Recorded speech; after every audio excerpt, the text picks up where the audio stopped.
কুত্তা, আমি তোর আপু হই বলে এলোপাথারি মাহমুদের বুকে ঘুষি আর চড় মারতে লাগলো। আহ, আপু আমার ব্যথা লাগছে তো। আর আপনি আমার আপুই তো। আপনি আমার বড় কাকার মেয়ে। আমার থেকে বয়সে 2 বছরের বড় আপনি। তাহলে তো সম্পর্কে আপনি আমার আপুই হলেন। কুত্তা, আমি তোর আপু তাই না? তারা দেখাচ্ছি তোকে আজকে। আজকে তোর একদিন কি আমার একদিন। অপরের কথাগুলো বলে নিশাত মাহমুদকে ধাক্কা মেরে ঘাস ভর্তি মাঠের উপর ফেলে দিল। আর নিশাত মাহমুদকে জড়িয়ে ধরে ওর বুকের উপরে উঠে গেল। তারপর এলোপাথারিভাবে মাহমুদকে চুমু দিতে লাগলো।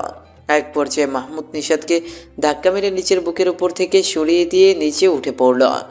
তারপর বলল, আপু, আপনি মনে হয় ভুলে যাচ্ছেন যে সম্পর্ক আমাদের মধ্যে ছিল সেটা পবিত্র সম্পর্ক ছিল, কিন্তু আপনি তখন সেটা চাননি। অথচ এখন আগের সম্পর্কটা শেষ হয়ে গেছে। এখন আপনি যেটা করতেছেন সেটাকে অবৈধ সম্পর্ক বলে, সুতরাং আপনি নিজেকে সংযত করুন। কি জন্য সংযত করব? আমি আমার বরের সাথে যা ইচ্ছা, যখন ইচ্ছা, যেখানে ইচ্ছা, যেভাবে ইচ্ছা করব, তাতে তুই নিষেধ করার কে? আর আমাকে ডিভোর্স দেওয়া, তাই না? তোর সাহস কত বড়, তুই আমাকে ডিভোর্স দিস?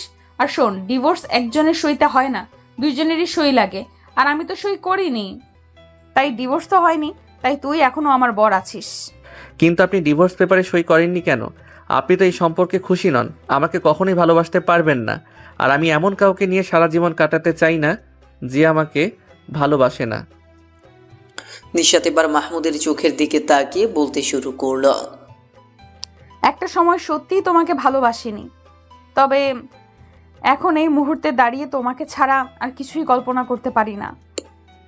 ভার্সিটির অডিটোরিয়ামে বসে বন্ধুদের সাথে একটু আড্ডা দিচ্ছিল মাহমুদ। হঠাৎ কেউ একজন এসে বলল, নিশাত আপু আসতেছে। কথাটা শোনা মাত্রই মাহমুদ এবং তার বন্ধুরা বাতাসের চেয়েও দ্রুত গতিতে অডিটোরিয়াম থেকে বের হয়ে আসলো। অডিটোরিয়াম থেকে বের হয়ে মাহমুদ সরাসরি ক্লাসে চলে গেল। আজকে সবগুলো ক্লাস করে তারপর বাড়িতে গেল। মাহমুদ অডিটোরিয়ামে আছে শুনে দেখতে এলাম, কিন্তু এখন মনে হচ্ছে যে কেউ একজন নিশ্চয়ই আমাকে মাহমুদের কথা বলে বোকা বানিয়েছে। শুধু শুধু আমি আমার ক্লাসে না গিয়ে এখানে এলাম। এখন দ্রুত ক্লাসে যাই, না হলে আমার ক্লাসে দেরি হয়ে যাবে। ভদ্র ছেলের মতো আজকে সবগুলো ক্লাস করে বাসায় ফিরেছি। বাসায় ফিরেই সরাসরি ওয়াশরুমে চলে গেলাম ফ্রেশ হতে। চলুন পাঠক ও শ্রোতা বন্ধুরা, ফ্রেশ হওয়ার আগে সকলের সাথে একটু পরিচিত হয়ে নেই। আমি সুহাইল মাহমুদ, সবাই আমাকে মাহমুদ বলেই ডাকে। আমার বয়স 22, অনার্স 3য় বর্ষে পড়ি। আমি পরিবারের ছোট ছেলে। আমার বড় একটা বোন আছে, তার নাম জান্নাতুল মামা। আপুকে সবাই মামা নামেই ডাকে। আপু এবার অনার্স ফাইনাল ইয়ারে পড়ে। আপু আর নিশাত আপু একেবারে জানের বান্ধবী। নিশাত আপুর অবশ্য আরও একটা পরিচয় আছে, উনি আমার বড় কাকার মেয়ে। আমার কাকার কয়লার ব্যবসা আছে, আর আমার আব্বু সেনাবাহিনীর মেজর পদে কর্মরত আছে। এদিকে আমার আম্মু আর বড় কাকি হলো কলেজ লাইফের বান্ধবী। আম্মু আর বড় কাকির মধ্যে খুব ভালো সম্পর্ক আছে এখনও। এই হলো আমাদের ছোট পরিবার। আমি নিশাত আপুকে খুব ভয় পাই, কারণ আমার আব্বু খুব রাগী মানুষ। আমি আব্বুকে ভূতের মতো ভয় পাই। আব্বুর মুখের উপর কোনো কথা বলি না ভয়ে। এদিকে আব্বু নিশাত আপুকে আমার পেছনে গোয়েন্দা হিসেবে নিয়োগ দিয়েছে। আর নিশাত আপুও অতি সামান্য কোনো বিষয় পাইলেও সেটা আব্বুর কাছে বিচার দেয়। আর আব্বু আমার কোনো কথা না শুনে নিশাত আপুর কথা বিশ্বাস করে আমাকে বকা দেয়। এই নিশাত আপুর জন্য আজ পর্যন্ত একটা রিলেশনও করতে পারলাম না। সেই হিসাবে আমি এখনও ভার্জিন। ফ্রেশ হয়ে নিচে এসে দেখি নিশাত আপু আর মাওয়া আপু লাইন দিয়ে আম্মুর সামনে বসে আছে, আর আম্মু ওদের দুইজনের চুলে তেল দিয়ে দিচ্ছে। আমি ওদেরকে দেখেও না দেখার ভান করে আবার আমার রুমে চলে গেলাম, কারণ আমি জানি আমাকে যদি নিশাত আপু দেখে তাহলে এমন কোনো কথা বলে দিবে বা এমন কোনো প্রশ্ন করে বসবে যে আমি নিশ্চিত আম্মু আর আপুর কাছে কেস খেয়ে যাব। আর আমি জানি যে আম্মুর কাছে কেস খাওয়া মানে সেই কথা অতি অবশ্যই আব্বুর কান পর্যন্ত চলে যাবে। আর যদি আব্বুর কান পর্যন্ত চলে যায় তাহলে তো আমার অস্তিত্ব খুঁজে পাওয়াই দুষ্কর হয়ে যাবে। এইসব কথা মনে আসতেই আবার রুমে এসে গেলাম।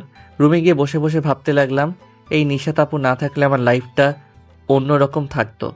আমার অন্য বন্ধুদের মতো আমিও একটা টুকটুকে মেয়ের সাথে প্রেম করতে পারতাম।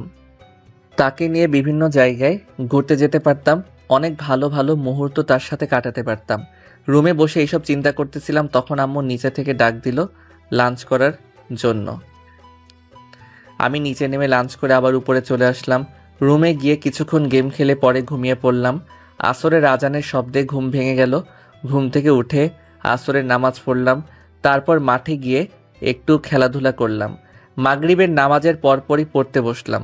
খুব মনোযোগ দিয়ে পড়তেছিলাম। হঠাৎ মনে হলো আমার রুমে কেউ প্রবেশ করেছে।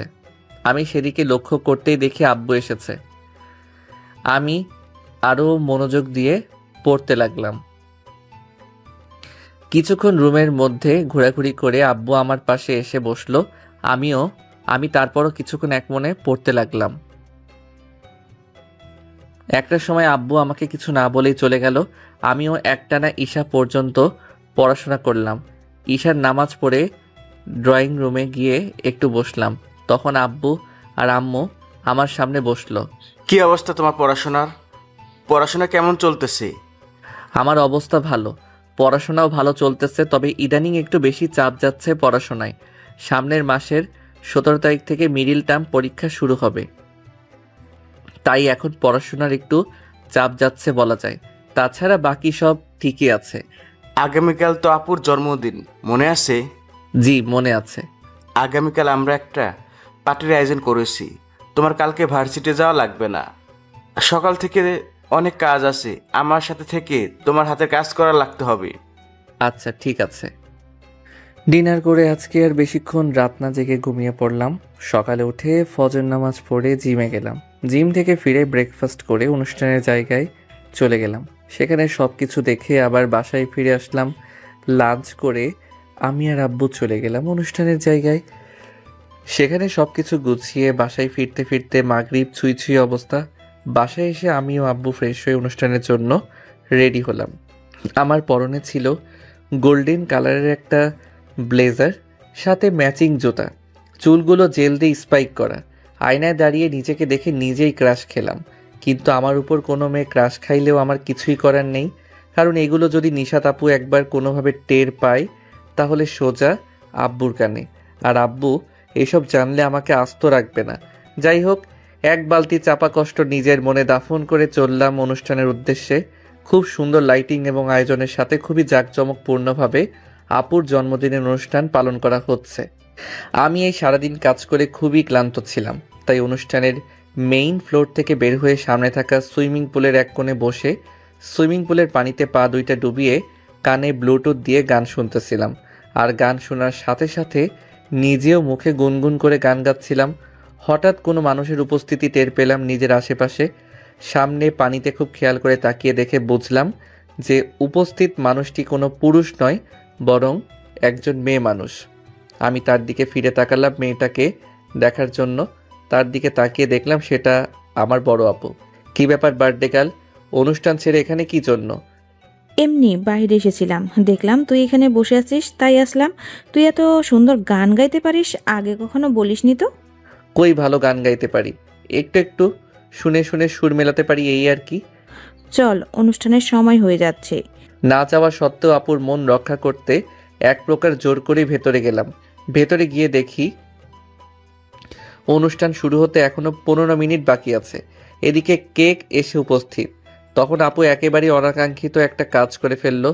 আপু মাইক হাতে নিয়ে ঘোষণা দিল, এই মুহূর্তে আমাদের সামনে বার্থডে স্পেশাল পারফরমেন্স নিয়ে আসছে মাহমুদ। এই কথা শোনার পরে আমার কেমন যেন আকাশ থেকে পড়ার মতো অবস্থা। আমি এটার জন্য একেবারেই অপ্রস্তুত ছিলাম না। তারপর আপুর সম্মান রক্ষার্থে আমি স্টেজে গিয়ে জুবিন নটিয়ালের হামনাওয়া গান গাইলাম। সকলের মুখের অবস্থা দেখে মনে হলো গানটা একেবারে খারাপ হয়নি। গান শেষে আপু কেক কেটে সকলকে খাওয়ালো। তারপর সকলের ডিনারের মধ্য দিয়ে আপুর বার্থডে পার্টি শেষ হয়ে গেল। আমরা সকলে বাসায় এসে ঘুমিয়ে পড়লাম। পরের দিন থেকে আমাদের সকলের জীবন ঠিক আগের নিয়মেই চলতে থাকলো। দেখতে দেখতে আমার পরীক্ষা চলে এলো। আমি পরীক্ষার আগে খুব পরিশ্রম করেছিলাম, তাই আমার আশা ছিল পরীক্ষায় ভালো ফলাফল হবে সেই আশা নিয়েই সবগুলো পরীক্ষা দিলাম। পরীক্ষাগুলো আমার আশানুরূপ খুব ভালো হলো। পরীক্ষার পর আব্বুকে বললাম, বন্ধুরা মিলে একটা ট্যুরে যাব। আব্বু আমাকে ট্যুরে যাওয়ার পারমিশন দিয়ে দিল। ট্যুরে যাওয়ার আগের দিন আব্বু এসে আমাকে 10,000 টাকা দিয়ে বলল, এই টাকাটা রাখো আর ট্যুরে গিয়ে ভালোভাবে এনজয় করো। আমি পরের দিন আব্বু আম্মুর থেকে দোয়া নিয়ে ট্যুরে চলে গেলাম। আপুকে বলে দেওয়া হয়নি, পরে অবশ্য আপুকে ফোন করে বলে দিয়েছি যে আমি ট্যুরের উদ্দেশ্যে বের হয়ে গেছি। ট্যুরের গন্তব্য ইন্ডিয়া, রাজস্থান গিয়ে বিভিন্ন জায়গা প্রদর্শন করতে লাগলাম। 15 দিনের সফরের 11 দিন হয়েছে। দিনটি ছিল রবিবার। ব্রেকফাস্ট করে বের হয়েছিলাম একটা মিউজিয়াম দেখতে। সেখান থেকে রিসর্টে ফিরতে ফিরতে দুপুর হয়ে গিয়েছে। রিসর্টে ফিরে আমি ফ্রেশ হতে গেলাম, ফোনটা রুমে রেখে। ফ্রেশ হয়ে রুমে ফিরে এসে দেখি যে আব্বু 8টা কল, আম্মু 6টা কল আর আপু প্রায় 20টা কল দিয়েছে। আমার ফোন সাইলেন্ট করা ছিল, তাই টের পাইনি যে আমার ফোনে এতগুলো কল এসেছে। কলগুলোর সংখ্যা দেখে বুঝলাম যে খুব ইমার্জেন্সি কিছু হয়েছে, না হলে আমাকে এইভাবে কল করতো না। ইমার্জেন্সি বুঝে আমি দ্রুত কল ব্যাক করলাম আপুর কাছে, কারণ এই মুহূর্তে আপুর কাছে ফোন করলেই আমার সবচেয়ে অল্প ঝাড়ি খেতে হবে। তাছাড়া আব্বু বা আম্মুর কাছে ফোন করলে কথার চেয়ে বেশি ঝাড়ি শুনতে হবে। আপুর কাছে ফোন দিলাম আসলে বিষয়টা কি হয়েছে সেটা জানার জন্য। হ্যালো আপু, কি হয়েছে? এতবার ফোন করেছিস কেন? আব্বু আম্মু ফোন করেছে, কোনো ইমার্জেন্সি হয়েছে কি? নিশাত্রে দেখতে আসছিল, ওর বিয়ে ঠিক হয়েছে। তুই দ্রুত বাসায় চলে আয়, সপ্তাহখানেকের মধ্যেই হয়তো বিয়ে হয়ে যাবে। আচ্ছা ঠিক আছে, আমি আজকে হয়তো আসতে পারবো না, আগামীকাল সকালের ফ্লাইটেই চলে আসব। তুই আব্বুরে বলে দিস যে তোর সাথে আমার কথা হয়েছে। আচ্ছা ঠিক আছে, তুই সময় মতো চলে আসিস। নিশাত আপুর বিয়ে ঠিক হয়েছে কথাটা শোনার পর থেকেই কেমন যেন নিজের কাছেই ভালো লাগতেছে। কারণ একবার বিয়ে হয়ে গেলে তো আর আমার পেছনে সারাদিন গোয়েন্দাগিরি করতে পারবে না। যাই হোক, সেদিন আমি আর রিসর্টে থেকে বের হলাম না, বরং আমি আমার সমস্ত জিনিসপত্র গুছিয়ে নিলাম। আগামীকাল সকালে প্রথম ফ্লাইটেই চলে যেতে হবে, সেইভাবে অনলাইনে টিকিট কেটে রাখলাম। পরের দিন সকালে বাসায় চলে আসলাম। বাসায় এসে দেখলাম যে বাড়িতে কেমন যেন বিয়ে বিয়ে আমেজ লেগেছে। বাড়িঘরের সব কিছুই নতুন করে সাজানো হচ্ছে। আপুর কাছ থেকে জানতে পারলাম যে আনুষ্ঠানিক বিয়ে এই মুহূর্তে হবে না, এই মুহূর্তে কলমা করে রেখে যাবে। আর নিশাত আপুর ফাইনাল ইয়ারের ফাইনাল পরীক্ষা শেষ হওয়ার পর আনুষ্ঠানিকভাবে বিয়ে হবে। আব্বু আম্মুর সাথে দেখা করলাম, তখন তারা তেমন কিছু বলল না, তাতে করে বুঝলাম যে তাদেরকে আপু ম্যানেজ করেছে। দেখতে দেখতে বিয়ের দিন চলে আসলো। সকলেই নিজেদের কাজে ব্যস্ত। আব্বু আম্মু, কাকা কাকি, আপু প্রত্যেকেই নিজেদের কাজে ব্যস্ত রয়েছে, তাই কারোর সাথে তেমন বেশি একটা কথা হলো না। বিয়ে উপলক্ষে আমিও কিছু শপিং করলাম। একটা গোল্ডেন কালারের পাঞ্জাবি পায়জামা এবং জুতা, সাথে একটা ঘড়ি কিনলাম। বিয়ের দিন সকালবেলায় নিশাত আপুর হাতে আমার আপু মেহেন্দি লাগিয়ে দিল। তার কিছুক্ষণ পর পার্লার থেকে মেয়েরা এসে নিশাত আপুকে সাজিয়ে দিল। লাল বেনারসি, মুখে হালকা মেকআপ, চুলগুলো খোপা করা আর খোপার চারপাশে বেলি ফুলের মালা। এই সাজে নিশাত আপুকে লালপরি থেকে কোনো অংশেই কম লাগছিল না।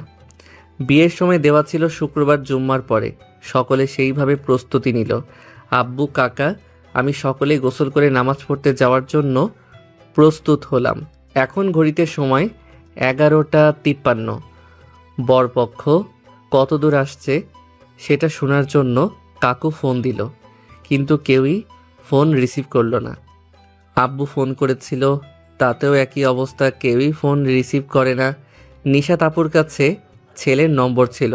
যেদিন নিশাত আপুকে দেখতে এসেছিল, ছেলেকে নিশাত আপুর খুব পছন্দ হয়েছিল, তাই সেদিন তাদের মধ্যেই নিজেদের ফোন নম্বর আদান প্রদান হয়েছিল।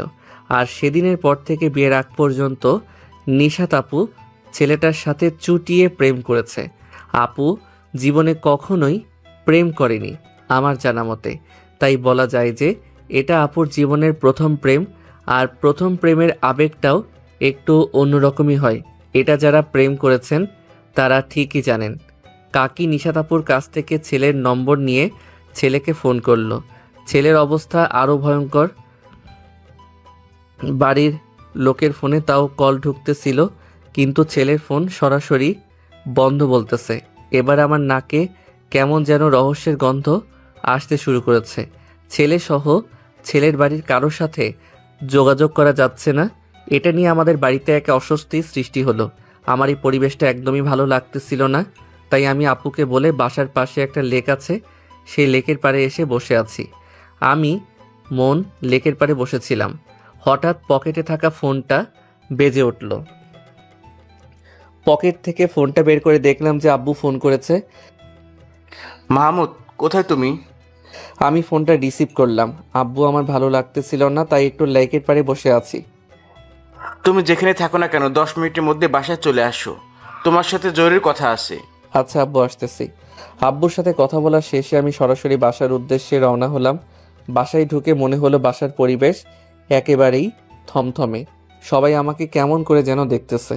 মনে হচ্ছে এলিয়েনদের জগৎ থেকে কোনো এলিয়েন পৃথিবীর বুকে অবতরণ করেছে, তাই সবাই আশ্চর্য হয়ে তাকে দেখতেছে। আমি ওসব কিছু পাত্তা না দিয়ে আব্বুর রুমের দিকে গেলাম। দেখলাম আপু আব্বুর রুমের দরজায় দাঁড়িয়ে আছে।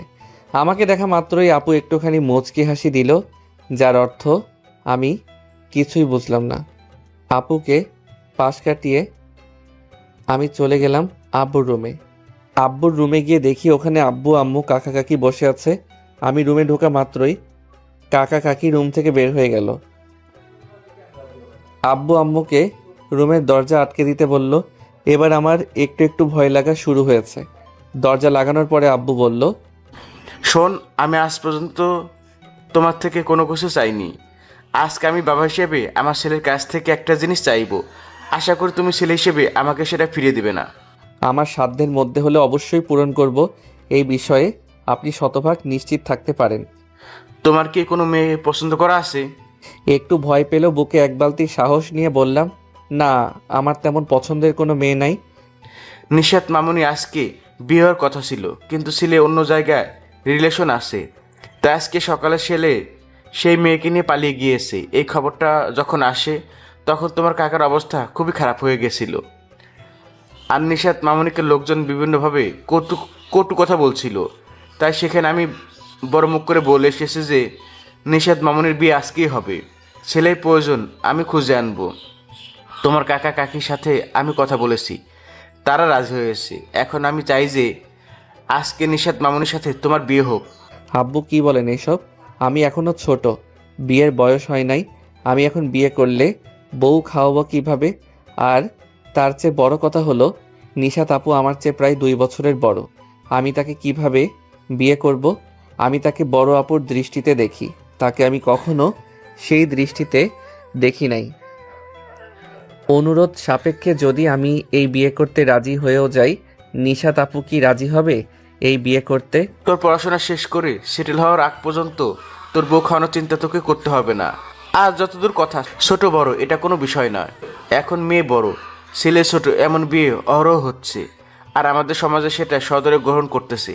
আর দৃষ্টিভঙ্গির কথা বলতে বললে আমি বলবো দৃষ্টিভঙ্গি পাল্টানোর সময় লাগে না। নিষেধ মামুনি তো আর তোর মায়ের পেটের বোন না, তোর চাচাতো বোন। কাল পর্যন্ত তোর বোনের চোখে দেখেছিস, আজকে থেকে বউয়ের চোখে দেখবি। আর তাছাড়া এটা তো আর স্বাভাবিক বিষয় নয়, দুর্ঘটনার বিয়ে। অ্যাডজাস্ট করতে একটু সময় লাগবে, কিন্তু একসময় গিয়ে সব কিছু ঠিক হয়ে যাবে। এখন বলো, তোমার কি এই বিয়েতে কোনো আপত্তি আছে? নিশাত আপু যদি রাজি থাকে তাহলে আমার কোনো সমস্যা নাই। আচ্ছা, তাহলে বিয়ের জন্য প্রস্তুতি নাও। আচ্ছা, মনে রেখো তোমাকে কিন্তু একটু সময় দিতে হবে নিশাত মামুনিকে সব কিছু আগে নিজেদের সামলে নেওয়ার জন্য। নিশাত আম্মু, তুই রাজি হয়ে যাই বিয়েতে। মামুদ ছেলে হিসেবে খুবই ভালো, তোকে সারা জীবন খুব সুখে রাখবে। এখনকার সময় বয়সে ছোট বড় এই বিষয়টা কোনো ম্যাটার করে না। বিয়েটাতে রাজি হয়ে যাবো। আমি তো জীবনের প্রথম রিফাতকে ভালোবেসেছিলাম।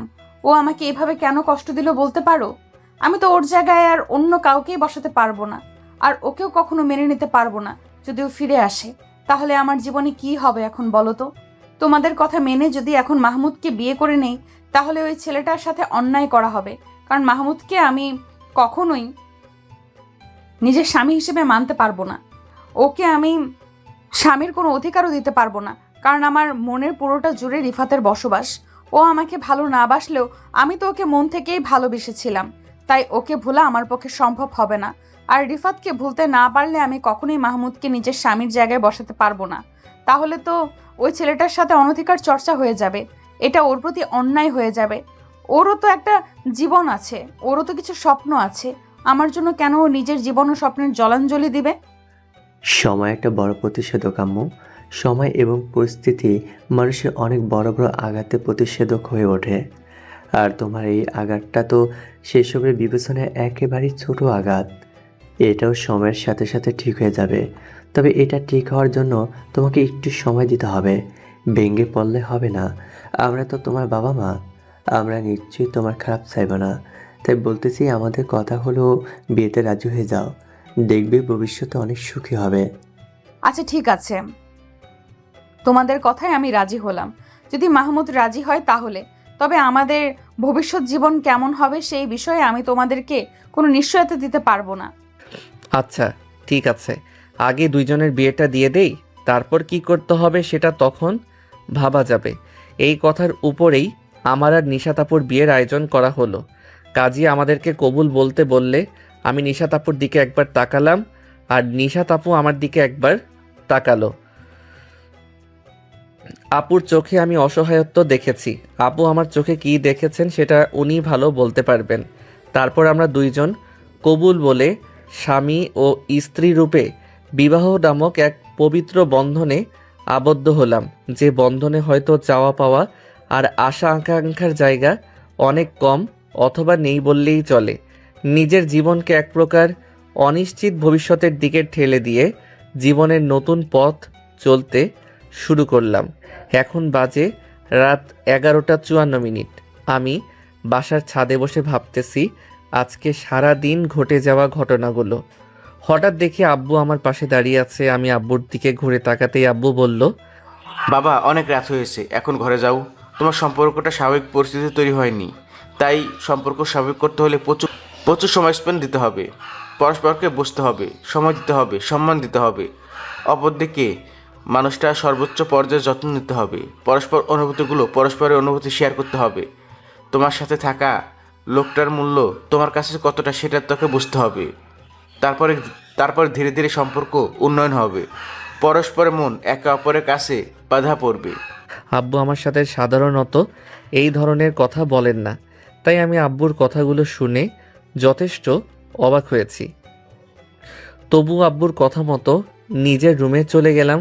রুমে গিয়ে দেখি নিশাত আপু, মানে এখন আমার বউ নিশাত, খাটের এক কোণে শুয়ে আছে। আমাকে রুমে ঢুকতে দেখি তাড়াতাড়ি উঠে বসে পড়ল। আমি ঘরের দরজা আটকে দিয়ে খাটের উপরে গিয়ে বসে পড়লাম। আমি খাটে বসা মাত্রই নিশাত বলল, তোর সাথে আমার কিছু কথা আছে। দেখ মাহমুদ, বিয়েটা আমি করতে চাইনি। আমি রিফাতকে ভালোবাসি, এটা সত্যি কথা। আমি জীবনে কখনোই প্রেম করিনি, কারণ পড়াশোনার পরিবারের মধ্যে নিজেকে এতটাই ব্যস্ত রেখেছি যে এই সমস্ত করার খুব একটা সময় পাইনি। এটা তুই খুব ভালো করেই জানিস। এখনো পর্যন্ত আমার জীবনে প্রথম এবং একমাত্র পুরুষ হলো রিফাত। এই অল্প কিছুদিনেই আমি ওকে বড্ড বেশি ভালোবেসে ফেলেছি। রিফাত আমার জীবনের প্রথম ভালোবাসা, তাই আমার মনের যে নির্ভেজাল খাঁটি আবেগটুকু ছিল সেইটুকুর সম্পূর্ণটাই আমি রিফাতকে দিয়ে দিয়েছি। তাই এখন আমার কাছে অন্য কাউকে দেওয়ার মতো কিছুই নেই। তার মানে এটা নয় যে আমি তোকে আমার স্বামী হিসেবে মানতে পারবো না। আমি তোকে আমার স্বামী হিসেবে অবশ্যই মানি। তোর আর আমার বিয়ে হয়েছে, এই বিয়েটাকে আমি সম্পূর্ণ মন থেকে মেনে নিয়েছি। যতদিন আমি এই সম্পর্কে থাকবো ততদিন এই সম্পর্কের সম্পূর্ণ দায়িত্ব কর্তব্য আমি পালন করব মন থেকে। কিন্তু আরও একটা সত্যি কথা হলো, আমার স্বামী হিসাবে আমার থেকে যে ভালোবাসাটা তোর প্রাপ্য সেটা আমি তোকে কখনো দিতে পারবো কি না জানি না, তবে বাকি দায়িত্ব কর্তব্যগুলো আমি সব পুরোপুরি পালন করব। দেখ মাহমুদ, আমি তোকে সব বলে দিলাম যেটা আমার মনে আছে। এরপরে যদি তুই আমাকে জোর করিস তাহলে হয়তো তোর পুরুষত্বের কাছে আমার হার মেনে নিতে হবে। তবে তখন হয়তো আমাদের সম্পর্কের এই সুন্দর সমীকরণটা আর থাকবে না। দেখ, তুই একজন পুরুষ মানুষ হিসেবে তোর বিবাহিত জীবনে একজন নারীর ভালোবাসা পাওয়ার সম্পূর্ণ অধিকার আছে, যেটা আমি তোকে হয়তো কখনোই দিতে পারবো না। তাই তুই আমাকে ডিভোর্স দিয়ে অন্য একটা বিয়ে করে ফেল। এটা আমার দৃষ্টিতে সবচেয়ে ভালো উপায়। এখন সিদ্ধান্ত তোর। তুই নিজের জীবনের সমস্ত ইচ্ছেগুলো কি বিসর্জন দিয়ে এমন একজন মানুষের কাছে থাকবি যে তোকে কোনোদিনও প্রকৃত ভালোবাসা দিতে পারবে না, নাকি তুই আমাকে ডিভোর্স দিয়ে তোর জীবনটাকে নতুন করে শুরু করবি?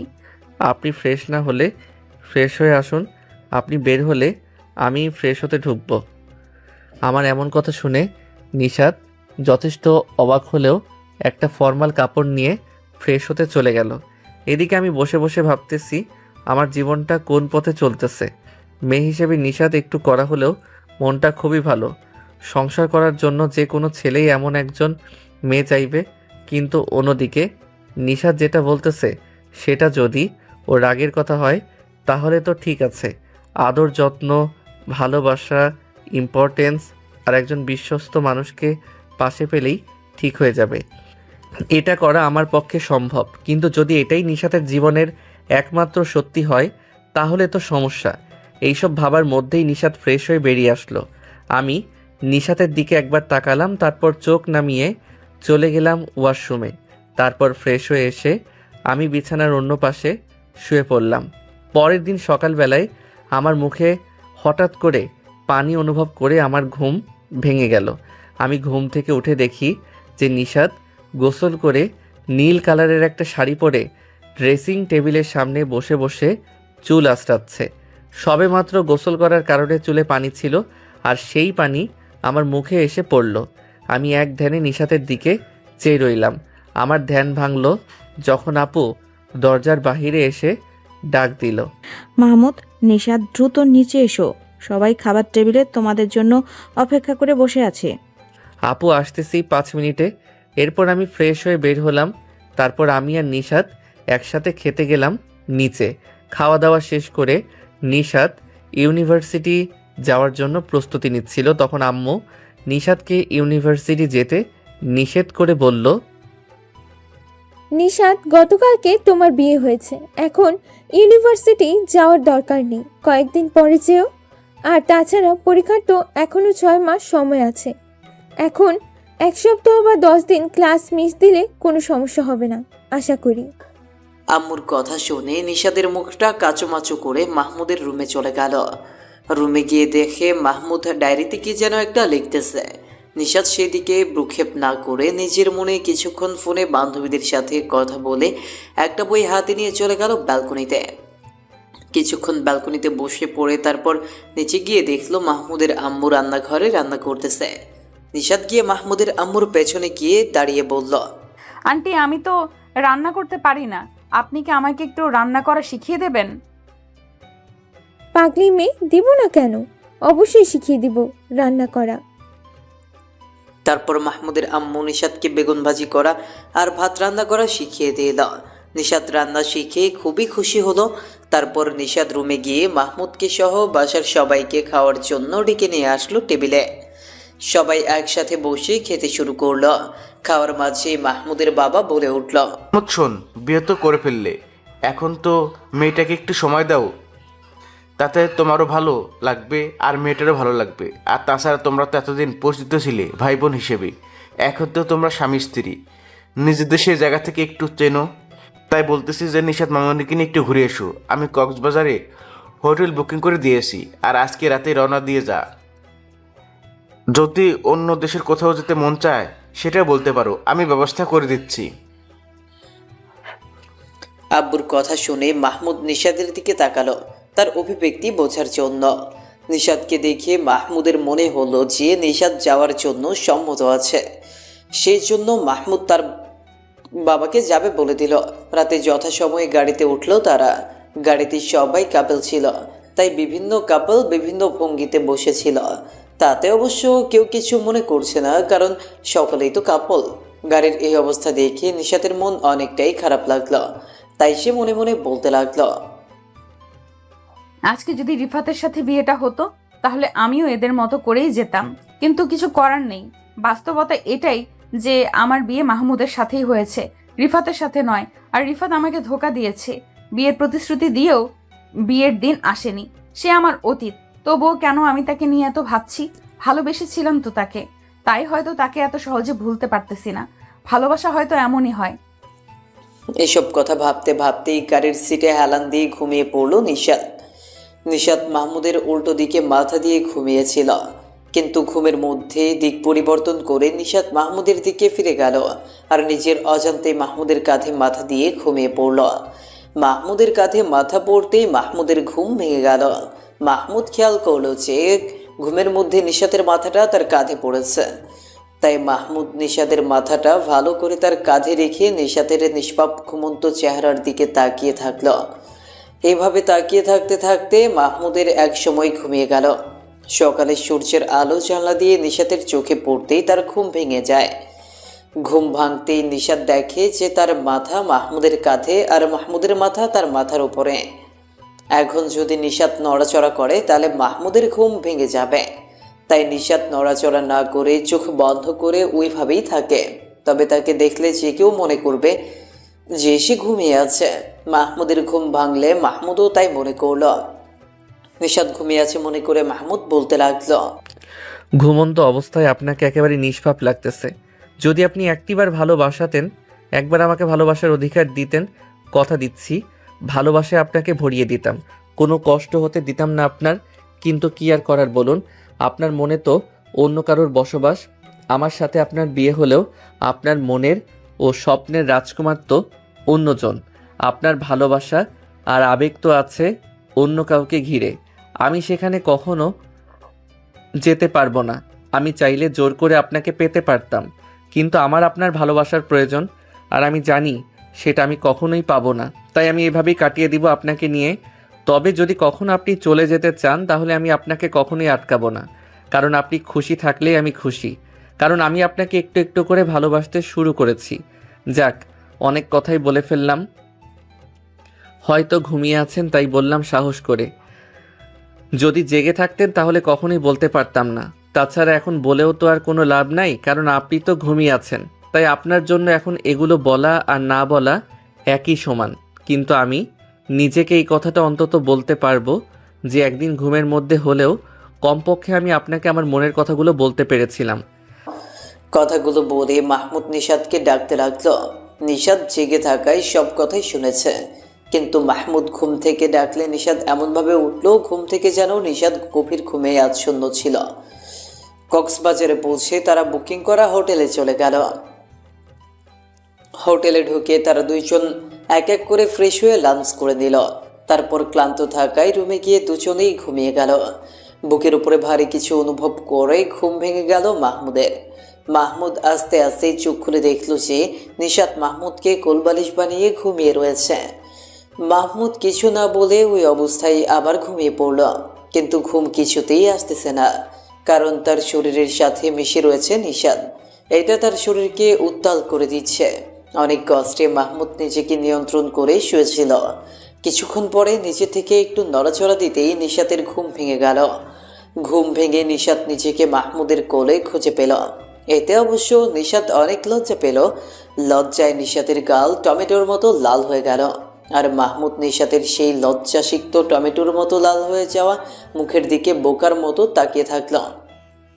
মাহমুদের এইভাবে তাকানোতে নিশাতের লজ্জায় মাটি করে মাটির নিচে চলে যেতে মন চাচ্ছিল। পরিস্থিতি সামাল দেওয়ার জন্য নিশাত দ্রুত উঠে ওয়াশরুমে চলে গেল। রাত হয়ে যাওয়ায় সেদিন আর বাইরে বের হয়নি তারা। পরের দিন ভোরবেলা সূর্য ওঠার অনেক আগে মাহমুদ আর নিশাত সমুদ্র সৈকত চলে গেল। সেখানে গিয়ে তারা সমুদ্র সৈকতের ভোরের আবহাওয়া দেখল, তারপর সূর্য ওঠা দেখল। সূর্য যখন মধ্য আকাশে অর্থাৎ সকাল 12টার পরে মাহমুদরা হোটেলে ফিরে যাওয়ার প্রস্তুতি নিচ্ছিল, তখন নিশাতের সমুদ্রের পানিতে গোসল করতে মন চাইল।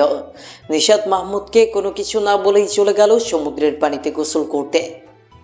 মাহমুদ জানলে নিশাতকে কখনোই একা যেতে দিত না, কারণ মাহমুদ জানে যে নিশাত পানিতে সাঁতার কাটতে পারে না। একটু পরে মাহমুদ নিশাতকে যাওয়ার জন্য বললে দেখে নিশাত নেই। মাহমুদ সাথে সাথে নিশাতকে কল করলো, কিন্তু নিশাতের ফোন বন্ধ। এবার ব্যাপক চিন্তায় পড়ে গেল মাহমুদ। সমুদ্র সৈকতের বিভিন্ন জায়গায় চিল্লিয়ে চিল্লিয়ে নিশাতের নাম ধরে ডাকতে লাগলো মাহমুদ, কিন্তু কোথাও পেল না মাহমুদ তাকে। বিভিন্ন জায়গায় নিশাতকে খুঁজে না পেয়ে মাহমুদ এক জায়গায় চুপ করে মাথা নিচু করে কাঁদতে লাগলো। অন্যদিকে নিশাত সমুদ্রে নেমে গোসল করতে লাগলো। সে ছোট মানুষের মতো পানি নিয়ে খেলা করতে লাগলো। সব কিছুই ঠিক ছিল, কিন্তু হঠাৎ একটা ঢেউ সব কিছুকে আলাদা করে দিল, পাল্টে দিল কারো কারো জীবনের পুরো সমীকরণটাই। একদিকে নিশাত সমুদ্রে গোসল করতেছে, অন্যদিকে মাহমুদ বসে কাঁদতেছে। হঠাৎ করে বিকট একটা শব্দ হলো। মাহমুদ সামনের দিকে তাকিয়ে দেখে যে একটা বড় ঢেউ এসে একটা মেয়েকে ভাসিয়ে নিয়ে যাচ্ছে, আর মেয়েটা চিৎকার করতেছে। মুহূর্তের মধ্যে মেয়েটির গলার আওয়াজ শুনেই মাহমুদ বুঝতে পারলো যে মেয়েটা নিশাত। মাহমুদ দ্রুত ওখানে দুইটা লোকের সাথে নিয়ে নেমে পড়ল সমুদ্রে, কিন্তু সমুদ্রের ঢেউয়ের সাথে তাল মিলিয়ে সাঁতার কেটে উঠতে পারছিল না কেউই। ঠিক সেই মুহূর্তেই সামনে থেকে একটা স্পিড বোট আসতেছিল। সেখানে থাকা একটা ছেলে এই অবস্থা দেখে দ্রুত গিয়ে নিশাতকে উদ্ধার করে নিয়ে আসে। সমুদ্র থেকে উঠিয়ে আনার পর দেখা গেল যে নিশাত অনেকটা পানি খেয়ে ফেলেছে, সেই জন্য অজ্ঞান হয়ে গেছে। মাহমুদ দুই হাত দিয়ে কিছুক্ষণ ধরে পেট চেপে অনেকটা পানি বের করে ফেলল, তবুও জ্ঞান ফিরল না। বাধ্য হয়ে নিশাতকে শ্বাস প্রদান করলো মাহমুদ। তারপর একটা সময় গিয়ে নিশাতের জ্ঞান ফিরল। জ্ঞান ফিরে নিশাত নিজেকে মাহমুদের কোলের মধ্যে শো অবস্থায় পেল। কিছুক্ষণ পর যখন নিশাতে একটু সুস্থ হয়ে উঠল, তখন তাকে নিয়ে হোটেলে ফিরে এলো মাহমুদ। সেদিন রাতে মাহমুদ নিশাতের অনেক কেয়ার করে। হাতে পায়ে গরম তেল মালিশ করে দেওয়া থেকে শুরু করে খাবার নিচের হাতে খাইয়ে দেওয়া, তারপর ঘুমানোর সময় মাথায় হাত বুলিয়ে দেওয়া এবং ঘুম পাড়িয়ে দেওয়া। এমনকি ঘটনার পরে আর একদিন ওখানে ছিল ওরা। এই সময়ের মধ্যে এক গ্লাস পানিও ঢেলে খেতে হয়নি নিশাতকে। সব কিছু মাহমুদ করে দিছে। মাহমুদের এই কেয়ার করাটা নিশাতের অনেক ভালো লাগলো। এমনকি আস্তে আস্তে নিশাত নিজেও মাহমুদের প্রতি দুর্বল হয়ে পড়তেছিল, কিন্তু নিশাত কিছুতেই এটা বুঝতে চাচ্ছিল না যে নিশাত দিন দিন মাহমুদের প্রতি দুর্বল হয়ে যাচ্ছে। কারণ এটা মেনে নিলে তার প্রথম ভালোবাসাকে সে ভুলে যাবে। তাই নিশাত সিদ্ধান্ত নিল যে সে মাহমুদকে অ্যাভয়েড করে চলবে। এইদিকে কক্সবাজার থেকে আসার পর থেকে নিশাত নিয়মিত মাওর সাথে ইউনিভার্সিটিতে যায়। ইউনিভার্সিটির সবাই এখন জানে যে মাহমুদ আর নিশাত স্বামী স্ত্রী। নিশাত বলতে না চাইলেও মাওয়া সবাইকে বলে দেয়। এভাবেই চলতেছিল মাহমুদ নিশাতের সংসার। মাহমুদ প্রতিনিয়ত নিশাতকে বিভিন্নভাবে নিশাতের প্রতি তার ভালোবাসার কথা বোঝাতো, কিন্তু নিশাত বুঝেও সেগুলো অ্যাভয়েড করত। তবে মাহমুদের বিশ্বাস ছিল যে একদিন নিশাত ঠিকই বুঝবে। এভাবেই তাদের বিয়ের 3 মাস পার হয়ে গেল। ইদানিং মাহমুদের নিশাতকে নিয়ে একটু সন্দেহ হয়, কারণ শেষ কয়েকদিন যাবৎ মাহমুদ খেয়াল করে যে নিশাত তার সাথে কার সাথে যেন কথা বলে খুব আস্তে আস্তে। তাও আবার যখন মাহমুদ রুমে থাকে না তখন। যদি কোনো সময় মাহমুদ রুমে চলে আসে তাহলে দ্রুত ফোন কেটে লুকিয়ে ফেলার চেষ্টা করে। এই কাজটা যথেষ্ট সন্দেহপ্রবণ হলেও মাহমুদ কিছুই মনে করেনি, কিন্তু একদিন তার সন্দেহ সত্যি হয়ে যায়। মাহমুদ বাসা থেকে বের হয়েছিল কোনো একটা কাজে। রাস্তায় মাহমুদ দেখে যে নিশাত অন্য একটা ছেলের বাইকের পেছনে বসে কোথা যেন যাচ্ছে। কৌতূহলবশত মাহমুদ তাদের পিছু নিল। মাহমুদ দেখল যে ছেলেটা নিশাতকে নিয়ে একটা পার্কে ঢুকল। মাহমুদ পার্কের মধ্যে ঢুকে নিশাদের কাছে ছেলেটাকে দেখে অবাক হয়েছিল, কারণ নিশাদের সাথে ছেলেটি ছিল রিফাত, যে তাকে বিয়ের দিন একা রেখে চলে গিয়েছিল। মাহমুদের মাথায় যেন আকাশ ভেঙে পড়ল, পায়ের নিচ থেকে মাটি সরে গেল। মাহমুদ সেখান থেকে চলে এলো তাদের কোনো কথা না শুনেই। সেদিন মাহমুদ অনেকক্ষণ যাবৎ কেঁদেছিল, কিন্তু ভেতরে ভেতরে সে নিজের মনকে শক্ত করেছে এবং নিশাতকে মুক্তি দেওয়ার সিদ্ধান্ত নিয়েছে। আর এই কারণেই সে নিশাতকে অ্যাভয়েড করা শুরু করলো। এদিকে মাহমুদের হঠাৎ পরিবর্তনের কারণ বুঝতে পারল না নিশাত। এখন আর আগের মতো পাগলামি করে না, জোর করে নিশাতের উপর অধিকার খাটায় না, খুব প্রয়োজন না হলে নিশাতের সাথে কথাও বলে না। এটা নিশাতকে ভেতরে ভেতরে পুড়িয়ে মারতে শুরু করে। নিশাতও আগ বাড়িয়ে কিছু বলতে পারে না, কারণ সে নিজেই এই সম্পর্কটাকে পূর্ণ মর্যাদা দেয়নি। তাই নিজে থেকে কোনো কিছু জিজ্ঞেস করতে পারে না মাহমুদকে। আর তাছাড়া সেও তো মাহমুদকে অনেক অ্যাভয়েড করেছে। অনেক অবহেলা করেছে, তাই সব কিছু চিন্তা করে নিশাত আর কিছু বলতে পারে না। অবশ্য নিশাত আস্তে আস্তে মাহমুদের প্রতি দুর্বল হয়ে পড়তেছে, এটা সে নিজেও একটু বুঝতে পারে, কিন্তু স্বীকৃতি দিতে চায় না। কিন্তু সে মাহমুদকে ঠকাতে চায় না, তাই সে রিফাতকে সবশেষ একবার দেখা করার জন্য ডাকে। এদিকে নিশাত বাথরুমে ছিল আর ফোন ছিল বিছানার উপর। এই সময় মাহমুদ রুমে ঢোকে আর নিশাতের ফোনে একটা মেসেজ আসে। কৌতূহলবশত মাহমুদ মেসেজ ওপেন করে দেখে, বুঝতে পারে যে নিশাত আজকে বিকেলে রিফাতকে পার্কে ডেকেছে গুরুত্বপূর্ণ কথা বলার জন্য। মাহমুদ ওদের দুজনকে আজকে হাতে নাতে ধরার পরিকল্পনা করলো, তাই যথাসময় নিশাত আর রিফাত ছাড়াও তৃতীয় একজন ব্যক্তি মাহমুদ সেখানে উপস্থিত হলো। মাহমুদ অবশ্য লুকিয়েছিল। মাহমুদ নিশাত আর রিফাতকে দেখতেও পারতেছিল আর ওদের কথা শুনতেও পাচ্ছিল, কিন্তু ওরা দুইজন মাহমুদকে দেখতেও পাচ্ছিল না। বলো নিশাত, কি হয়েছে? এত জরুরি ভিত্তিতে ডাকলে কেন? দেখো, তোমার ওয়াইফ সন্দেহ করেছিল আমার আর তোমার কোনো সম্পর্ক তৈরি হয়েছিল কিনা, তাই তুমি আমার কাছে এসেছিলে যেন আমি তোমার ওয়াইফের কাছে বিষয়টা ক্লিয়ার করে দেই। আমি বিষয়টা তোমার ওয়াইফের কাছে ক্লিয়ার করে দিছি। আমার মনে হয় এখন আমাদের মধ্যে এই সম্পর্কের ইতি টানা উচিত। যদিও আমাদের মধ্যে এখন কোনো সম্পর্ক নেই, আমরা দুইজনই এখন বিবাহিত, তাই আমাদের উচিত একমাত্র আমাদের পার্টনারের সাথেই কমিটেড থাকা। তাই আমি চাই আজকের পর থেকে যেন আমাদের আর কোনোদিন দেখা না হয়। আচ্ছা, যদি তুমি চাও তবে তাই হবে, কিন্তু তুমি আমাকে একটা কথা বলো, তুমি কি মাহমুদকে ভালোবাসো? না, আমি মাহমুদকে ভালোবাসি না, আর কখনো ভালোবাসবো কিনা জানি না, কিন্তু অনিচ্ছা সত্ত্বেও যখন সম্পর্কে জড়িয়ে গেছি তখন দায়িত্ব পালন অবশ্যই করতে হবে। তাই আজ এখানেই আমাদের শেষ দেখাও কথা। আচ্ছা ঠিক আছে, তুমি ভালো থেকো, তাহলে আমি আসি। এই কথা বলে যখনই রিফাত চলে যাওয়ার জন্য হাঁটা ধরলো, ঠিক সেই মুহূর্তেই মাহমুদ চলে এলো রিফাত আর নিশাতের সামনে। হঠাৎ মাহমুদকে এখানে দেখিয়ে ওরা দুজনেই চমকে উঠল। ওরা দুজনেই মাহমুদকে আসল ঘটনাটা কি সেটা বোঝানোর চেষ্টা করতে লাগলো, কিন্তু মাহমুদ কারো কোনো কথা শুনল না, বরং নিশাতের দিকে এক পলক তাকিয়ে সেখান থেকে চলে গেল।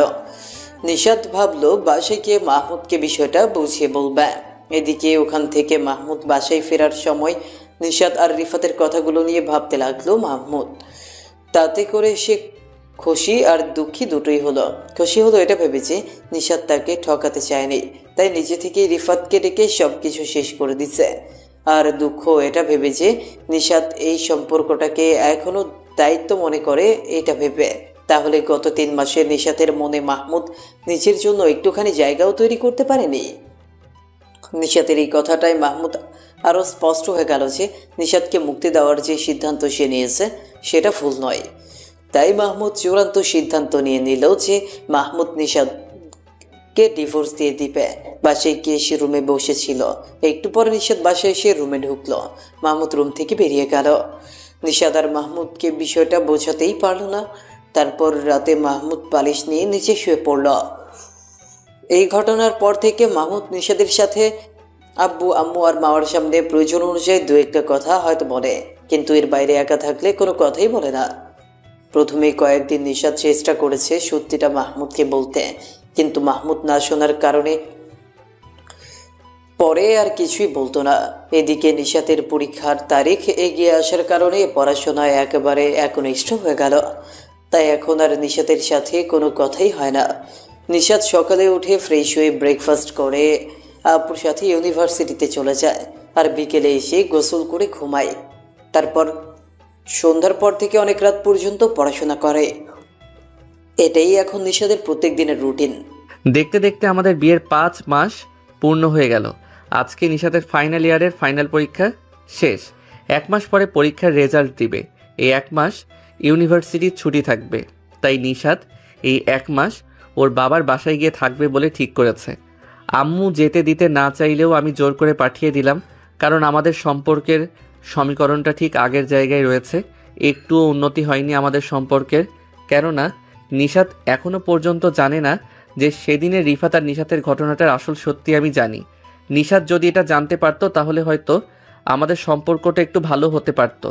নিশাত এখনো ভাবে যে ওই দিনের জন্য আমি তাকে ঘৃণা করি, তাই তার সাথে কথা বলি না, তোকে অ্যাভয়েড করি। কিন্তু তাকে অ্যাভয়েড করার আসল কারণ সে নিজেও জানে না, আর আমি তাকে নিজের থেকে কখনো জানাতে চাইও না।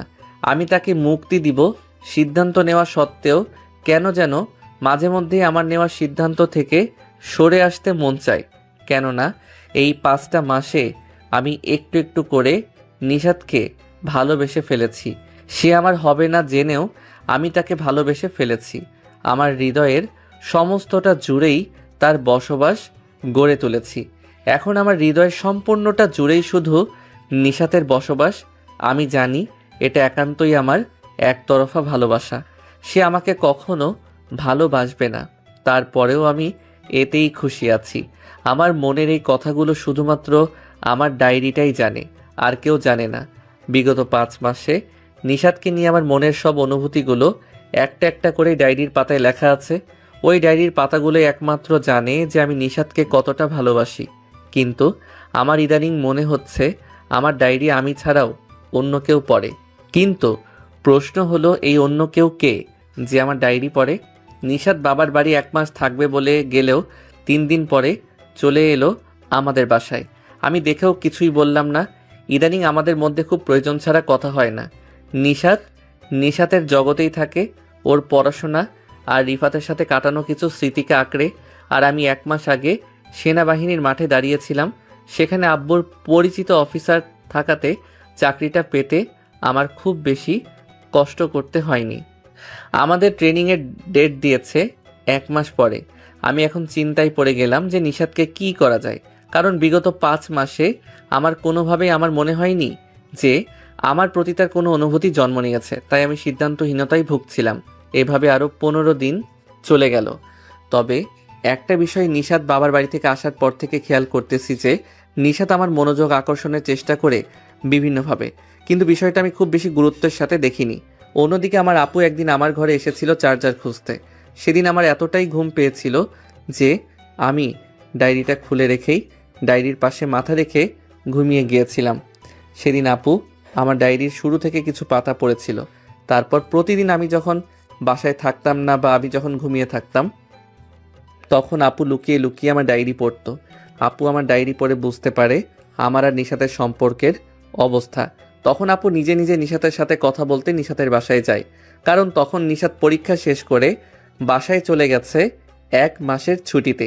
কিরে নিশাত, কি খবর তোর? বাসা থেকে চলে আসলি, আমাকে তো বললি না কিছু।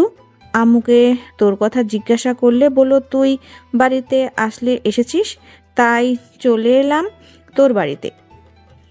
তোকে একটা জিনিস দেখানোর আছে, সেটা দেখানোর জন্যই মূলত এসেছি। এই তো ভালো। আসলে আসার সময় তুই বাসায় ছিলি না, আর এদিকে আম্মু বারবার কোনো করতেছিল, তাই দ্রুত চলে এসেছি। আন্টিকে তো বলে এসেছিলাম। আর কি দেখবি তুই আমাকে? দেখি, দেখা তো। আপু তখন আমার ডায়েরিটা নিশাতের হাতে দিল। নিশাত ডায়েরিটা পড়তে শুরু করলো। ডায়েরির লেখা, গতকাল রাতটা আমার জীবনের অন্য যে কোনো রাতের থেকে আলাদা। আমার জীবনে এক পরীর আগমন ঘটেছে। নাম নিশাত। মেয়েটা একটু রাগী হলেও অনেক ভালো। আমার থেকে বয়সে 2 বছরের বড়। পরীটা আমার সাথে এক খাটে থাকলেও কেমন যেন একটু আলাদা থাকে আমার থেকে। তার হৃদয়ে অন্য কেউ ভর করে আছে। তার জীবনে প্রথম ও একমাত্র ভালোবাসা, যার সাথে তার বিয়ে ঠিক হয়েছিল। কিন্তু ভাগ্যের নির্মম পরিহাসে বিয়ের দিন ছেলেটা নিশাতকে রেখে তার প্রেমিকার সাথে পালিয়েছে। এটা নিশাত মেনে নিতে পারেনি। তাই আমাকে বলেছে যে সে আমাকে স্বামী মানলেও আমাকে ভালোবাসতে পারবে না কখনো। আমি অবশ্য এটা মেনে নিয়েছি। না মানলে কি হতো এটা ভেবে সময় নষ্ট করতে চাচ্ছি না। তার মনে অন্য কারো বসবাস। সে আমাকে বিয়ে করেছে, তার মানে এটা নয় যে সে বাধ্য হয়ে আমাকে ভালোবাসবে। ভালোবাসা বাধ্য হয়ে হয় না। তবে আমি তাকে ভালোবাসি, তাই তাকে সেই স্বাধীনতা দিয়েছি অন্য কাউকে ভালোবাসার। আমি নিশাতকে অনেক ভালোবাসি। চেষ্টা করব সে যেন কোনো দিন কষ্ট না পায়। সে যেতে চাইলে হয়তো তাকে আটকে রাখতে পারবো না। শুধু চাইছি আর কিছুদিন পরে যেন সে যায়, তার সাথে যেন অনেক সময় কাটানো যায়। সে চলে গেলে এই স্মৃতিগুলো নিয়ে বাঁচতে চাই। নিশাত আমাকে 2টা অপশন দিয়েছে। 1, হয়তো আমি তাকে নিয়ে অধিকার বঞ্চিত হয়ে জীবন কাটাবো। 2, তাকে ডিভোর্স দিয়ে নতুন করে জীবন শুরু করব। তবে নিশাত বলেছে দ্বিতীয়টাই নাকি আমার জন্য ভালো। সে বয়সে আমার থেকে বড়, সে এটাকে ভালো মনে করেছে আমার জন্য। কিন্তু বিশ্বাস করুন, আমি সারাটা জীবন অধিকার বঞ্চিত থাকতে রাজি ছিলাম যদি নিশাত আমার সাথে খুশি থাকতো, কিন্তু নিশাত আমার সাথে খুশি নয়। বিয়ের আগে ওর মুখে সর্বোপরি একটা মিষ্টি হাসি থাকতো, কিন্তু বিয়ের আজ 5 মাসের মধ্যে আমি কোনো দিন ওর মুখে ওই হাসিটা দেখিনি। তাই আমি বাধ্য হয়ে সিদ্ধান্ত নিয়েছি যে ওর খুশির জন্য হলেও আমি ওকে ডিভোর্স দিয়ে দিব, যাতে করে নিশাত ভালো থাকে। ওর ঠোঁটের কোণে সেই ভুবন ভুলানো এক চিলতে মিষ্টি হাসিটা দেখার জন্য হলেও আমি ওকে ডিভোর্স দিব। তাতে আমার যতই কষ্ট হোক না কেন, ওর মুখের ওই হাসিটা দেখলেই আমার সব কষ্ট নিমিষেই হারিয়ে যাবে। ভালোবাসার মানুষ ভালো থাকলে আমি ভালো থাকবো। কালকে দুপুরে একটা মেইল এসেছে, সেখানে আমার সেনাবাহিনীর চাকুরি কনফার্ম করেছে, কিন্তু এটা আমি নিশাতের সাথে শেয়ার করতে পারিনি, কারণ আজকাল ওর সাথে আমার কথাও কম হচ্ছে। একদিকে যেমন ওর পরীক্ষার চাপ চলতেছে, ঠিক অন্যদিকে আমার চাকুরি নিয়ে একটা ব্যস্ততা চলতেছে। আমি আবার ভেবে দেখলাম ডিভোর্সের পরে যেন নিশাত জীবনটাকে নিজের মতো করে উপভোগ করতে পারে, সেই ব্যবস্থাও করব। সেই জন্যই আমি ওর বাসা থেকে আন্টিকে বলে ওর মার্কশিট আর সার্টিফিকেট নিয়ে আমি স্কলারশিপের আবেদন করেছি। আলহামদুলিল্লাহ, কানাডার এক ইউনিভার্সিটি ওকে স্কলারশিপ দিয়েছে, কিন্তু ওকে এই বিষয়টাও জানানো হয়নি। এইসব কাজের ব্যস্ততার মধ্যে ওর সাথে কথা বলতে পারিনি। এদিকে আবারও বাসায় চলে গেছে 1 মাসের জন্য। আমি নিয়ত করেছি আগামী ঠিক 27 দিন পরে ওর জন্মদিন, সেদিনই ওকে আমি 2টা উপহার দিব। একটা হলো ওর জন্মদিনের উপহার, সেটা হলো স্কলারশিপ লেটার, আর অন্যটা হলো ওর বিবাহের অর্ধবর্ষ উপলক্ষে উপহার, সেটা হলো ওর হাসি ফিরিয়ে দেওয়ার উপলক্ষ আমার থেকে ওর মুক্তিনামা বা ডিভোর্স লেটার। এই মেয়েটা বড্ড অদ্ভুত, প্রতিনিয়তই আমাকে এক অজানা মায়ার বাঁধনে আটকে ফেলছে। আমাকে এতটা ইগনোর করে, অথচ আমি ওকে প্রতিদিন একটু একটু করে ভালোবেসে ফেলছি। এখন বড্ড ভয় করে এটা ভেবে যে নিশাত চলে গেলে কি হবে আমার। ডায়েরির লেখাগুলো পড়ে অঝরে কাঁদতে লাগলো নিশাত, আর মাওকে জড়িয়ে একাধারে বলতে লাগলো, আমি এই মানুষটাকে এতদিন অবহেলা করেছি, যে মানুষটা আমাকে পৃথিবীর সব কিছুর বিপরীতে গিয়ে ভালোবেসেছে। আমি এটা কি করলাম যে মানুষটা আমাকে এতটা ভালোবাসলো, তাকে আমি এতটা কষ্ট দিলাম? কেন আমি ওকে এতটা অবহেলা করলাম? অতিরিক্ত কাদার কারণে নিশাত অজ্ঞান হয়ে গেল। মাওয়া নিশাতকে বিছানায় শুইয়ে দিয়ে চোখে মুখে পানির ছিটা দিয়ে জ্ঞান ফিরালো। তারপর ওর থেকে বিদায় নিয়ে নিজের বাসায় চলে আসলো। ওই দিন বিকেলেই নিশাত মাহমুদের বাড়ি ফিরে আসলো। বাসায় আসার পরে নিশাত অনেকবার মাহমুদের সাথে কথা বলার চেষ্টা করেছে। সেদিনের ঘটনার বাস্তবতাটা মাহমুদের সামনেই তুলে ধরার চেষ্টা করেছে, কিন্তু বিভিন্ন কারণ দেখিয়ে মাহমুদ নিশাতের কথা শোনেনি, বা বলা যায় শুনতে চায়নি। এইভাবে আস্তে আস্তে নিশাতের জন্মদিন এগিয়ে আসলো। এদিকে শেষ কয়েকদিনে নিশাতের মনেও মাহমুদের জন্য ভালোবাসা নামক অনুভূতিটা সম্পূর্ণভাবে জেঁকে বসল। নিশাত এখন সবসময় মাহমুদকে নিয়ে ভাবে। মাহমুদের কথা চিন্তা করে মাঝে মাঝে সে চিন্তার জগতে হারিয়ে যায়। আজকে রবিবার, আগামীকালকে নিশাতের জন্মদিন। বাসায় নিশাতের জন্মদিন উপলক্ষে রবিবার রাত 12টার সময় কেক কাটার আয়োজন করা হয়েছে, কিন্তু সব কিছু ঠিক থাকলেও আজকে সারাদিন মাহমুদকে কোথাও দেখা যায়নি। ওদিকে নিশাত ভেবে রেখেছে যে রবিবার দিন মাহমুদকে ওর মনের কথা বলে ওর সাথে সম্পর্কটা ঠিক করে নিয়ে রাতে দুইজন একসাথে কেক কেটে উদযাপন করবে, কিন্তু মাহমুদ বাসায় না থাকায় সেটা আর হয়ে ওঠেনি। নিশাত রাত 11টা পর্যন্ত অপেক্ষা করেছে মাহমুদের জন্য, কিন্তু তখনও মাহমুদ বাসায় আসেনি। এদিকে পার্টিতে মেহমান চলে আসায় নিশাত রেডি হয়ে নিচে চলে গেল। সময় রাত 11:40। হঠাৎ বাসার বড় গেট দিয়ে মাহমুদের প্রবেশ। মাহমুদ 2টা খাম হাতে নিয়ে বাড়িতে ঢুকলো। কেউ কিছু না বুঝলেও নিশাত আর মা বুঝে গেল আগামী আধা ঘন্টায় কি হতে চলেছে। কিন্তু এখন এমন একটা সময় যে কেউ কোনো কিছু করতে পারবে না। তারপরেও মাও একটা শেষ চেষ্টা করার জন্য মাহমুদের পিছে পিছে গেল ওর সাথে কথা বলার জন্য, কিন্তু মাহমুদ রুমে ঢুকেই মাওয়ার মুখের উপর ঠাস করে দরজা বন্ধ করে দিল। তাই মাও নিরাশ হয়ে নিচে পার্টিতে চলে এলো। দ্রুত সময়ে ফ্রেশ হয়ে নির্দিষ্ট সময়ের 5 মিনিট আগেই নিচে আসলো মাহমুদ, হাতে 2টা খাম। এই 5 মিনিটেও মাহমুদের সাথে কথা বলার চেষ্টা করেছে মাওয়া নিশাত দুজনেই, কিন্তু মাহমুদ নিজেকে মেহমানদের সাথে কথা বলতে ব্যস্ত রেখেছিল। নির্দিষ্ট সময় কেক কাটা হলো, সকলে উপহার দিল নিশাদকে। সবার শেষে আসলো মাহমুদ। মাহমুদ নিশাদের সামনে আসতেই নিশাদের চোখ জোড়া ভিজে উঠল। খুব কাছের কোনো জিনিসকে হারিয়ে ফেলার ভয় ওর মধ্যে জেঁকে বসল। অবশেষে মাহমুদ খাম দুটো নিশাদের হাতে দিয়ে বলল, এখানে 2টা গিফট আছে, একটা তোমার চাওয়া গিফট আর অন্যটা আমার পক্ষ থেকে তোমাকে করা গিফট, আর সাথে একটা চিরকুট আছে। কথাগুলো বলতে বলতে মাহমুদের চোখ জোড়া ভিজে গেল, কিন্তু লোক চোখের আড়ালে মাহমুদ তার চোখ জোড়া মুছে সেই বার্থডে পার্টি ত্যাগ করল। পার্টি থেকে বের হয়ে মাহমুদ একটা নির্জন ফাঁকা মাঠে গিয়ে কিছুক্ষণ চিৎকার করে কাঁদল। তারপর মুখে হাত দিয়ে ফুপিয়ে ফুপিয়ে কাঁদতে লাগলো।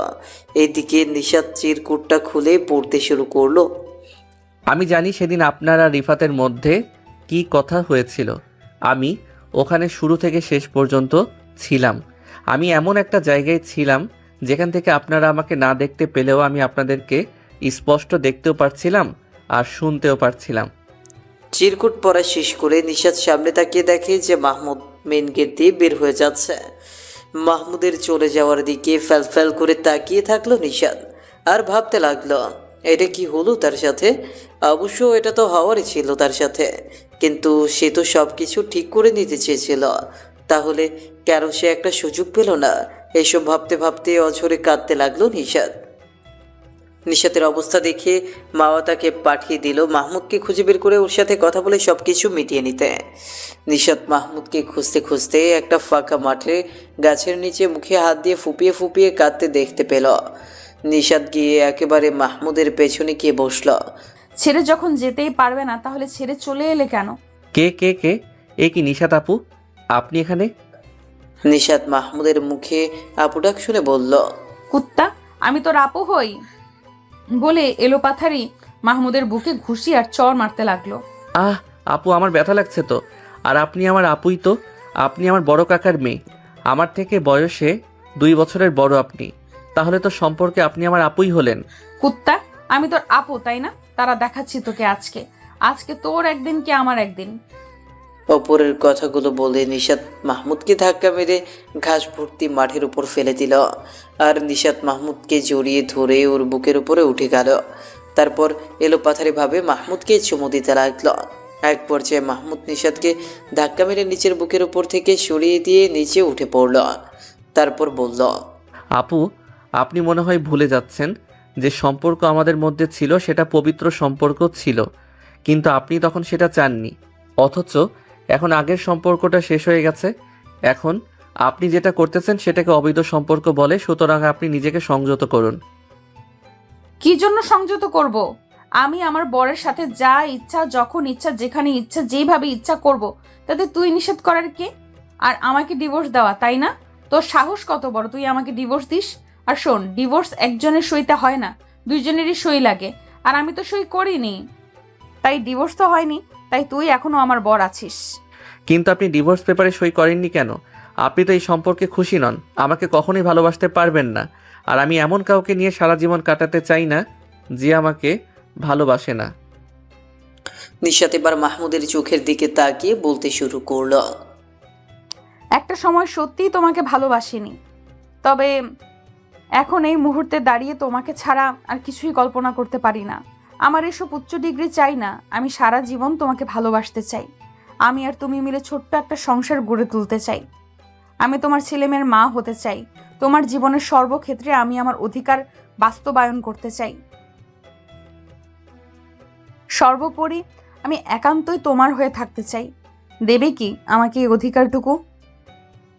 পূরণ করবে কি আমার এই চাওয়াটুকু? নিশাতের মুখে এই কথাগুলো শুনে মাহমুদ কেমন একটা ঘোরের মধ্যে চলে গিয়েছিল। তার ঘোর কাটলো আকাশের মেঘের গর্জনে। আকাশ থেকে বৃষ্টি পড়া শুরু হয়েছে। মাহমুদ নিশাতের দিকে 2 হাত প্রসারিত করে দিল। নিশাত দৌড়ে এসে মাহমুদের বুকে নিজের আশ্রয় খুঁজে নিল।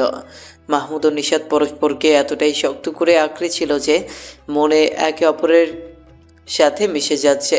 ঠিক এ অবস্থায় বৃষ্টি পড়ার গতি বেড়ে গেল। 2 জনের শরীর বৃষ্টির পানিতে ধুয়ে যেতে লাগলো, সাথে ধুয়ে দিল তাদের পূর্বের সকল খারাপ স্মৃতিগুলো। এই মুহূর্ত থেকেই শুরু হলো মাহমুদ আর নিশাতের পূর্ণ ভালোবাসাময় পরিণয়ের এক নতুন অধ্যায়।